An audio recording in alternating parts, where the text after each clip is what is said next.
김 기자, 민주당에서요, 요즘에 계속 뭔가, 그러니까 어제도 잠깐 저희가 언급을 드렸습니다만, 선거 공작 얘기를 계속 좀 꺼내고 있는 상황인가요? 어떻습니까? 그렇습니다. 민주당이 주장하는 건 이겁니다. 선거 직전인 이번 주말에 통합당에서 뭔가를 터트리는 뭔가 선거 공작에 나설 것이다. 정치 공작이 터질 것이다. 이렇게 예고를 자꾸 하고 있습니다. 방송인 김어준 씨가 먼저 얘기한 것을 이해찬 대표까지 나서서 같이 주장하고 있습니다. 목소리를 모아서 함께 들어보시죠.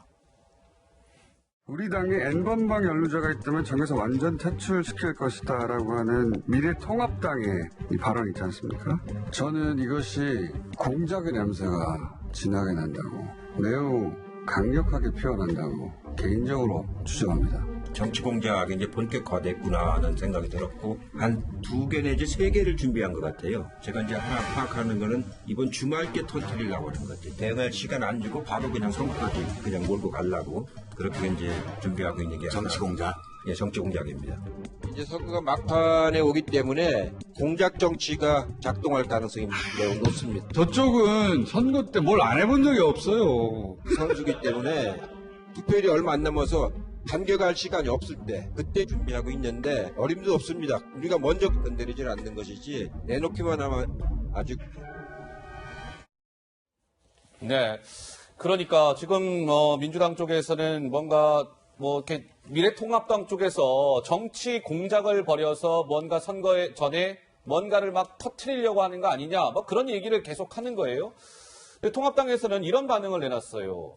아니 말이에요. 민주당 쪽이 왜 제발 저려서 지금 저러는 거 아닙니까? 자기들이 뭐가 찔리는 게 있으니까 저렇게 막 미리 연막을 치면서 호들갑을 떠는 거 아닐까요? 아니 야당이 무슨 힘과 권력이 있어서 공작을 어떻게 하겠습니까? 정치 공작을 한다는 말입니까? 이게 통합당의 반응입니다. 우리 장 변호사 보시기에는 뭔가 이해찬 대표, 김어준 씨, 뭔가 정치 공작설을 계속 제기하는데 좀 어떻게 보세요? 일단 공작이라는 표현 아직 실체가 드러나진 않아서 단정 짓기는 조금 조심스럽지만 네. 지금 당대표까지 나서서 뭔가 주말에 터뜨릴 걸 준비하고 있다라고 이제 공적인 자리에서 언급하는 걸 보면 제보나 이런 기타 등등의 형식으로 문제제기가 있을 거라는 믿을 수 있는 본인들이 판단했을 때는 이런 근거가 있지는 않을까 이런 좀 추측은 됩니다. 하지만 그렇기 때문에 이게 만약에 정말 그게 실질적으로 실체가 있는 거라면 아마 민주당에서도 이런 식으로 대응을 하진 못할 거고요. 미래통합당에서는 힘빼기다, 연막작전이다라고 이제 하고 있지만 이게 정말 실체라면 이런 식의 대응은 못할 겁니다. 예. 그렇기 때문에 아마 주말에 진짜 어떤 실질적인 문제제기가 있는지는 봐야 되겠지만 예. 이 실체가 정말 선거 국면에서 정말 드러나긴 어렵기 때문에 이렇게 정치 공작이라고 규정하고 주장을 펴는 게 아닐까 싶습니다. 네, 하국장은 어떻게 보세요? 사실 공작을 하려면요. 예. 권력이 있어야만 가능한 거예요. 힘이 있어야 가능하다. 예. 적어도 정부기관을 잡고 있든지 뭘 잡고 국정원을 있어야 뭐 하는데 잡고 있든지. 지금 야당이 예. 공작을 할 능력이 있는가.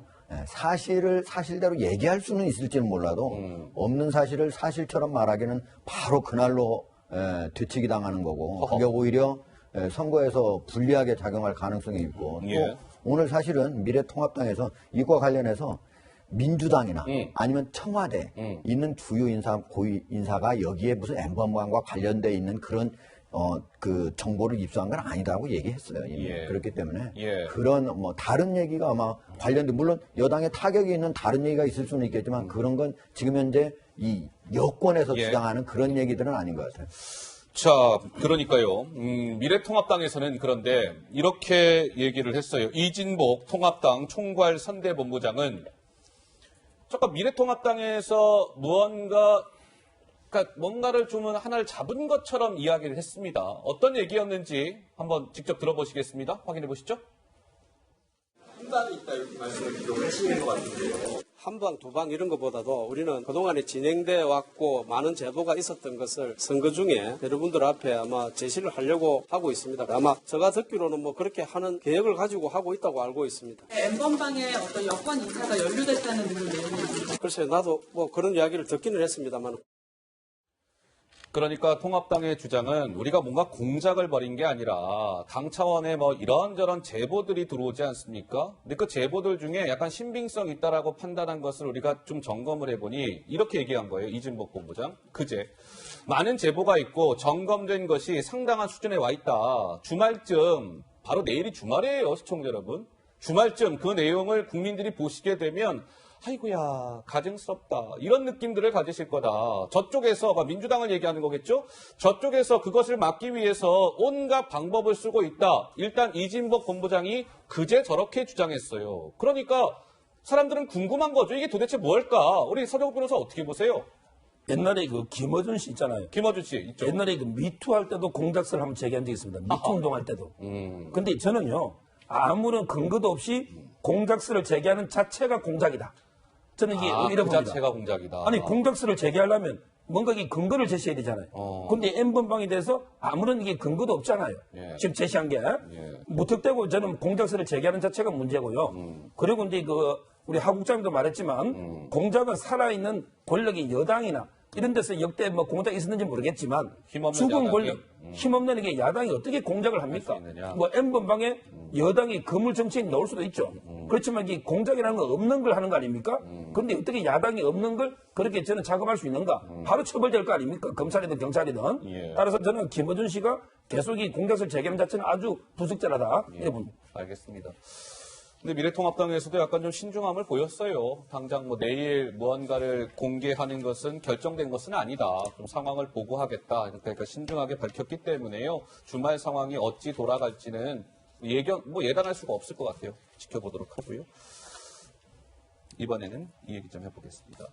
열린민주당의 최고위원 가운데 손혜원이라는 인물이 있습니다. 김 기자, 손혜원 최고위원이 오늘 KTX를 타고 칙칙폭폭 어디를 갔다고요? 네, 목포를 방문했습니다. 물론 표면적인 이유는 열린민주당의 지지를 호소하기 위한 선거운동 차원에서 갔겠지만 또 다른 관심사가 있습니다. 왜냐하면 과거 부동산 투기 의혹에 시달렸을 때 함께 공방을 벌였던 박지원 의원의 예전부터 낙선운동을 하겠다 이렇게 밝힌 바 있거든요. 그랬었잖아요. 손혜원 위원의 입으로 직접 설명을 들어보시죠. 제가 낙선 운동을 하겠다라고 전에 말씀을 드렸었죠. 말씀드렸던 것은 제가 지킵니다. 방법이 그때 제가 말씀드렸던 대로 제가 돕고자 하는 사람의 유세차를 탈 수 없는 입장에 있어요. 유세차는 탈 수 없지만 제 나름대로의 방법으로 제 약속을 지키겠습니다. 네, 열린민주당 최고위원 손혜원 의원이 오늘 목포를 갔습니다. 전남 목포. 그런데 손혜원 위원의 그 부동산 투기 문제가 불거졌을 때 지금 박지원 민생당 후보 간에 막 설전이 있었잖아요. 그때 손혜원 의원이 막 주장을 했어요. 내가 반드시 이번 총선에서 박지원 의원 내가 뺏지 못달게 할 거야. 했는데 이번에 목포를 갔는데 대놓고 박지원 찍어주지 마세요. 그리고 상대당 후보의 유세차를 타고는 싶겠죠. 근데 탈 수가 없습니다. 왜? 손혜원 이분은 지금 열린민주당 최고위원이기 때문에 다른 당 후보의 유세차를 탈 수 없는 것이죠. 근데 어쨌든 손혜원 최고위원이 오늘 목포에 떴습니다. 여론의 흐름을 한번 보겠습니다. 이겁니다. 4.15 총선 지지 후보 전남 목포를 한번 보고 계시는데요. 더불어민주당의 김원희 후보가 40.8, 박지원 민생당 후보 34.3, 윤소아 정의당 후보 16.4. 그러니까 김원희, 박지원 후보는 오차범위 이내에 바짝 붙어 있습니다. 누가 이기고 있다, 지고 있다, 이것이 의미가 없는 거예요. 굉장히 박빙승부가 이루어지고 있는 것이죠. 뭐 어떠세요? 우리 손혜원 의원이요. 오늘 목포 간 거는 사실 열린민주당 지지를 호소하러 간 거잖아요. 약간 박지원 의원을 겨냥한 행보라고도 우리가 좀 읽어도 되는 겁니까? 뭐 어떻게 보세요? 우리 어느 분이 말씀 주시겠어요? 아마 뭐 그런 취지로 갔을 텐데 사실 네. 지금 현재 호남 지역은요. 문재인 대통령에 대한 지지도가 다른 데서 떨어지잖아요. 그럼 호남 지역에서는 오히려 더 올라요. 지금 선거를 앞두고 오히려 문재인 대통령의 지지도가 가장 많이 오른 지역이 바로 호남 지역이고요. 예. 또 바로 더불어민주당 후보들이 초기보다도 지금 더 지지도가 많이 올라갔습니다. 그런 측면에서 지금 박지원 민생당 후보 같은 경우에는요. 지금 원래 김원희 더불어민주당 후보하고 같이 그냥 일반적인 지역민이나 아니면 국민적인 어떤 그 명성 뭐 이렇게 다른 사람들한테 알려진 지명도 이런 걸로 따지면 게임이 안 되는 거거든요. 근데 지금 보세요. 이미 40.8%에서 34.0 차이가 6% 가까이 이상이 오차 범위긴 하지만 6% 정도가 나는 거예요. 근데 지금 저보다 호남 지역에는 저보다 더 차이가 적게 나는 무소속 후보도 있긴 있습니다. 어허. 예, 한두 사람이 있어요. 예, 예. 근데 저 정도 이렇게 나가게 된 거는 가장 뭐 박지원 후보 자체가 뭐 거의 지역민들한테 뭘 잘못해서 그렇다기보다는 지금 현재 전체적으로 더불어민주당의 지지도 그리고 문재인 대통령의 지지도가 높아져 가면서 저렇게 되는 거지. 손혜원 여기 의원이 여기 가가지고 뭐 낙선 운동을 해서 이렇게 영향을 미쳤다. 저 그렇게 보지는 않습니다. 알겠습니다. 자, 목포 얘기 좀 해봤고요. 이번에는 지금 미래통합당의 김 기자, 김종인 총괄선대위원장이 요즘에 무언가 자꾸 이렇게 뭐 실수한다고요? 뭡니까? 그렇습니다. 김종인 전 대표가 당을 여러 번 옮긴 바도 있고 또 최근에 생긴 당 이름들이 많잖아요. 그러다 보니까 자꾸 당명을 헷갈리는 실수를 반복하고 있습니다. 그런데 그게 좀 자주 일어난다. 이런 지적도 같이 나오고 있는데요. 어떤 실수를 했는지 직접 영상으로 확인해 보시죠. 인천의 유권자들께서 높은 수준의 이러한 저희 지혜를 가지시고 우리 통합당을 전폭적으로 지지해야만이 최종적으로 가서는 민주통합당의 압승을 가고 저는 믿고 있습니다.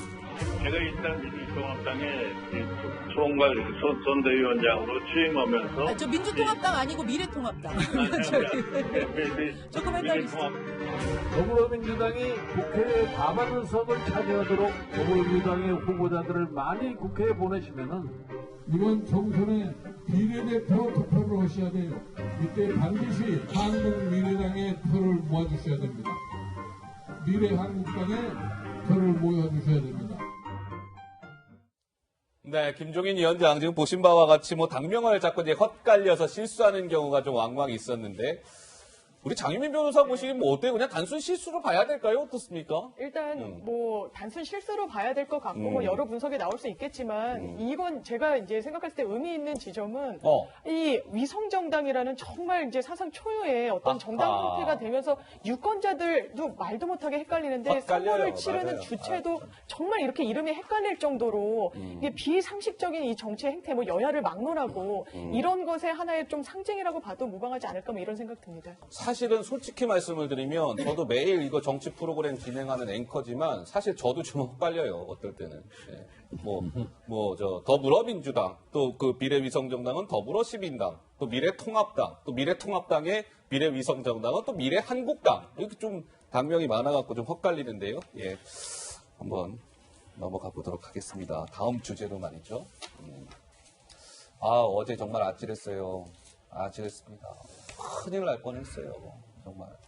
김 기자, 무슨 얘기인지 좀 설명 좀 들어가 보죠. 네, 미래통합당의 광진 을 지역 후보인 오세훈 후보가 유세 중에 흉기 난동하는 그런 사건이 벌어져서 우리가 모두가 놀랬잖아요. 네. 유세 차량이 지나가고 난 뒤에 한 남성이 한 1분 정도 뒤에 저렇게 흉기를 손에 든 채로 오세훈 후보의 그 선거 운동원들을 쫓아가는 그런 모습입니다. 알려지기로는 오세훈 후보와 거리가 한 3m 정도밖에 안 됐을 때 겨우 경찰에 의해서 제압을 당했다. 이런 얘기가 있는데요. 그때 당시의 모습이 이제 영상으로 공개된 겁니다. 보시는 것처럼 해당 남성은 흉기를 가지고 있었고 주변에 있던 경찰들에 의해서 제압을 당했다고 했는데요. 야근을 하고 집에서 자고 있는데 유세 차량이 너무 시끄러워서 화가 나서 그랬다. 이런 뭐 해명도 내놨다고 하네요. 아니 잠깐만요. 우리 영상 처음부터 다시 좀 봐요. 그러니까 저 오세훈 후보를 해치려고 했던 저분은 완전 제대로 마음을 먹고 쫓아간 거네요. 저렇게 유세 차량 지나가니까 아유 대낮에 저 오른쪽 손에 저희가 이 블러 처리했는데 저기 흉기입니다. 저 대낮에 보세요. 저 가가지고 이 오세훈 후보 흉기로 어떻게 하려고 했던 거 아니겠습니까? 근데 다행히 오세훈 후보가 유세하고 있는데 저 사람이 달려들었는데 오세훈 후보 3m 앞에서 이 제압이 됐다는 거예요. 3m면 코앞이에요. 조금만 늦었으면 아이고 왜 그랬어요? 물어보니까 아유 잠자는데 시끄럽게 마이크 대고 막 떠들어갖고 그랬어요. 이거 설명이 안 되는 거 아니겠습니까? 서정 변호사. 예. 그렇죠. 이제 저 사건 말고도요. 며칠 전에 그 남양주의 주광덕 의원 있죠. 예. 거기도 이제 그 벽돌 투척이 있었습니다. 상당히 그것도 위험했던 아찔했던 순간인데 저는 이제 이런 선거 사범, 방해 사범이나 선거 유세 방해하는 폭력 있잖아요. 예. 이거는 이제 정말 그 자유민주주의 꽃을 꺾는 중대한 범죄예요. 자유민주주의 꽃이 선거고 예. 선거를 방해하는 범죄는 중대범죄이기 때문에 저는 경찰이 이런 경우에 무관용의 원칙으로 가야 됩니다. 예. 이런 걸 이게 너무 온정적으로 손방망이 처벌이 아니고 저는 이제 그 상당히 엄한 중한 범죄로 무관용의 원칙에 따라 엄벌에 처해서 일벌백계해야 된다 이래 봅니다. 맞는 말씀이에요. 근데 이런 일도 있었습니다. 대구로 한번 가볼게요. 여기 대구 북구 갑 지역인데 정의당 후보가 저렇게 유세를 하고 있는데 어떤 그냥 정체불명의 한 남성이 갑자기 저 조명래 후보 유세 차량에 올라가고 끌어내리고 저분은 조명래 후보의 선거 운동원이에요. 그냥 이유도 없이 그냥 저희가 이거 보여드릴 수 없기 때문에 딱 스탑을 했는데 그냥 얼굴을 저렇게 가격을 한 거예요. 또 이런 일도 있었어요. 부산 진구에서는요. 아니 술을 드셨으면 그냥 술 곱게 드셔야지. 술 취한 상태에서 또 선거 운동원을 아이고 발로. 안 돼요. 안 돼요. 자 이번에는 대구의 김부겸 후보 사무실에는 또 이런 일도 있었습니다. 이 뭡니까? 계란을 투척한 그것을 운동원들이 치우고 있는 모습입니다. 저렇게 또 계란을 던졌어요? 아이고. 하여튼 선거를 앞두고 이렇게 눈살을 찌푸리게 아유 이렇게 계란이 찌꺼기 보이네요. 이거 안 됩니다. 안 돼요. 아까 서정호 변호사 말씀대로 무관용의 원칙으로 저 대응해야 됩니다. 그렇죠? 5일 남았습니다. 선거. 예. 아무 일 없이 잘 치러져야 될 것 같고 이번에는 김정숙 여사 얘기를 잠깐 할 겁니다. 대통령의 부인인 영부인 김정숙 여사. 김 기자, 김정숙 여사와 관련된 뭔가 뉴스가 있습니까? 네, 김정숙 여사와 관련해서 한 언론 보도가 나왔는데요. 청와대 경호관에게 개인적으로 수영 레슨을 받은 것 아니냐 이런 좀 지적이 나왔습니다. 청와대 경호관 A씨 여성이고요. 28살 경호관이 있는데 2016년 말에 경호처로 입사한 인물입니다. 그런데 이 A씨가 2018년 초부터 1년 이상을 주 1회에서 2회씩 영부인 수영 개인 강습을 했다 이런 겁니다. 그러니까 국가 공무원이잖아요. 그런데 직무가 아닌 개인적으로 수영 강습을 받는 거 좀 적절한가 논란이 이어지고 있습니다. 경호관은 경호하는 거지 수영 가르치는 사람이 아닌데 왜 저 경호관한테 수영 레슨을 시킨 겁니까? 서정호 변호사 좀 문제가 있는 거예요? 뭐예요? 이거는 이제 제가 보기에는 제2의 박찬주 사건이다. 박찬주? 예, 육군 대장이요? 예. 왜요? 그분이 공관병이 업무가 아닌 감나무의 감을 따라 했대서 이것도 직권남용으로 얼마나 그분이 기소도 되고 수사도 받고 여러 가지로 했잖아요. 그럼 이게 경호원을 영부인 그 수영 과외시키려고 경호원을 국민 혈세로 뽑는 거 아니지 않습니까? 예. 명백하게 그 경호원의 직무를 벗어난 걸 강제했다면 이거야말로 저는 법적으로 직권남용이다. 경호처장 있잖아요, 주영훈. 예. 이분이 지시했다면 또는 알았다면. 근데 문제는 영부인 수영 강습이 과연 경호처장이 모르고 가능하겠습니까? 그래서 저는 경호처장이 만약에 알거나 지시했다면 직권남용으로 수사도 해야 되고 아주 저는 갑질을 넘어서서 박찬주 장군의 예에 따라서 철저한 수사와 처벌이 필요하다 봅니다. 경호처에서는 이렇게 얘기를 하더라고요. 뭐 내부에서는 이런 얘기도 나왔어요. 그 영부인의 수영 강습을 시켜준 건 여성 경호관. 이 경호관이 경력이 짧은 A 경호관을 영부인 근접 경호하는 부서로 배치한 것은 김정숙 여사 수영 강습을 목적으로 딱 찍어서 데려간 것으로 소문이 났다. 그러니까 보통 이 경호관들은 VIP나 영부인이나 근접하는 경호는 아무나 안 시키잖아요. 원래 경력이 많은 경호관들을 붙이는데 이 A 경호관은 경력도 짧은데 어떻게 영부인 근접 경호부서로 갔을까 했는데 알고 봤더니 그러면 이 수영 강습이 목적이었던 거 아니냐 이제 이런 얘기가 나오는 건데 우리 하국장 보시기엔 어떻습니까?